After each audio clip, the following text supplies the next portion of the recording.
What's good, y'all? It's your boy Donnie, aka Wrestling Guy Undisputed, back with another video. Today, I'm here to talk about Backlash live tomorrow from St. Louis, live at 7. I believe it's 7.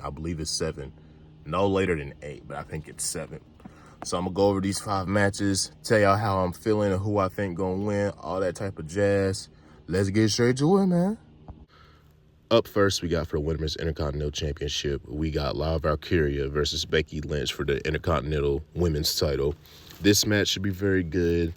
This rivalry started after WrestleMania, the night after WrestleMania, specifically when Becky turned heel on Lyra after they lost the tag titles and came short against Liv Morgan and Raquel.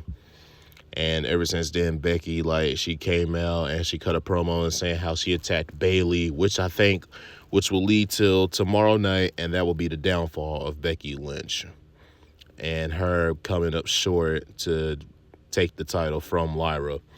Because I can see Bayley returning and costing Becky the title, and that's going to have a problem with Becky. And then she has a little feud with Bayley. I think they fight for the IC title, and I think after Becky gets done with Bayley, she'll go after Lyra once again somewhere down the line, maybe even at the next pay-per-view.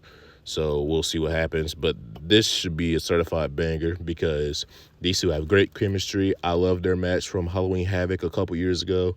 So this match should be no different, if not better. Up next, we got for the United States title, we got Jacob Fatu defending his title against Drew McIntyre, Damian Priest, and LA Knight. This, in my opinion, is going to be match of the night. These 4 guys are going to go out there and tear the roof off the place, especially if they get enough time. They're going to kill it. I just know they are. And this is Jacob Fatu's first title defense. I don't think he's losing. As much as I'd love to see Drew McIntyre win the title here, I don't think he is, to be honest. And I said before, like Jacob Fatu, he should have a death grip on that title until someone like an Aleister Black or a Rey Fenix beats him for that title. That's just my honest opinion. And I don't see him dropping it here, but this should be match of the night. This should be the best match on the card, in my honest opinion. So yeah, can't wait to watch this one. And up next, we got for the Men's Intercontinental Championship, we got Dominic Mysterio defending his title once again against Penta. And this should be an interesting match. You know, it's going to end in some type of BS finish, in some type of screwy finish. Penta's not going to lose clean. I'll be surprised if he does. But I can see Dominic pulling something from his sleeve or, typical Judgment Day shenanigans. But I think this is going to be I feel like what they're going to do with Dominic's title run is going to be shades of Damian Priest's world title reign from last year. He's going to eventually get sick and tired of Judgment Day interfering, and I think that's what's going to make Finn Balor snap and have him lose the title the same way Damian Priest did. If not, have Dominic go after Finn. But I think it might have a slow, and it might start tomorrow night, having Dom show a little bit of frustration of having the Judgment Day interfere in his matches and trying to help him, but he's trying to defend the championship and trying to say, hey, I can do this by myself. I don't need you guys. So I feel like we're just going to get a slow burn to all that, and it's going to start tomorrow night when he retains due to some type of BS finish or some type of screwy finish. So yeah, I got Dominic Mysterio retaining. On the card, we got Gunther going one-on-one against Pat McAfee. Now, I've been seeing everyone talk shit about this match and how, this is just a waste of time, and this is just filler, and Gunther should squash him, this and that. Y'all don't know what y'all talking about. Motherfuckers just out here just talking. Pat McAfee is actually not a bad wrestler. Yeah, I said it. He's not a bad wrestler. And also, he puts the E in WWE. He's one of the best commentators, in my honest opinion. And you got people out here giving him a tough time. Why? Pat McAfee, he's golden, in my opinion.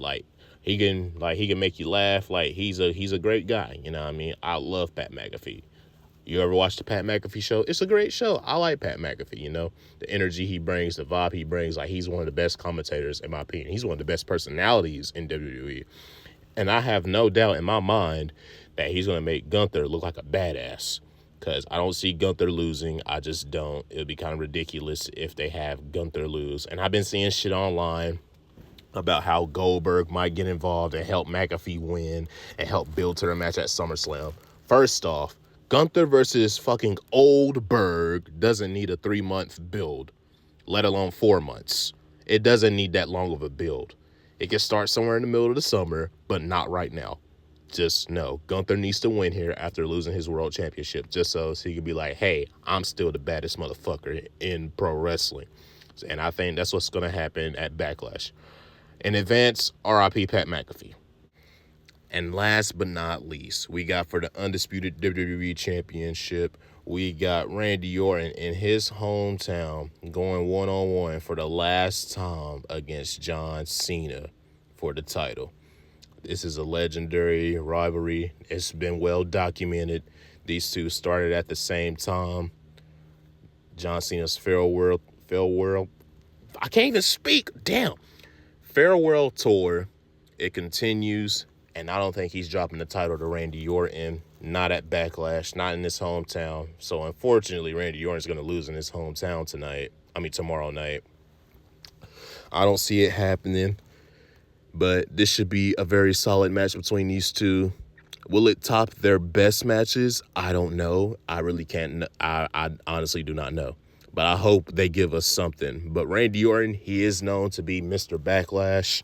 He's had some bangers at Backlash, like the one against Edge from a couple years ago during the pandemic. That was a pretty good match. The match he had with Mick Foley in 2004. The Fatal 4-Way with these two, including Edge and HBK in 2007. So, yeah, Randy Orton at Backlash has a pretty good resume. So, I think this match should be a very good match. I don't think it's going to be boring or anything like that. So, this should be a very good match. Will we see Randy do the punt kick? That'd be pretty nice, and have Cena get his foot on the rope type of thing. That'd be very cool to see. But, they're going to pull out all the hits in this match. And I just can't wait to see how it turns out to be. So, yeah, I have Cena retaining. I don't think Randy's winning. Cena will definitely retain here. And, yeah, those are my thoughts and opinions about Backlash. I think it should be a very good, decent show, if not very stellar, in my opinion. I think all these matches should be worth like 4 stars, 4.5, if given enough time. So, yeah, I will definitely be tuned in tomorrow night to be watching. And, yeah, that's all I got, man. I'm out. Deuces.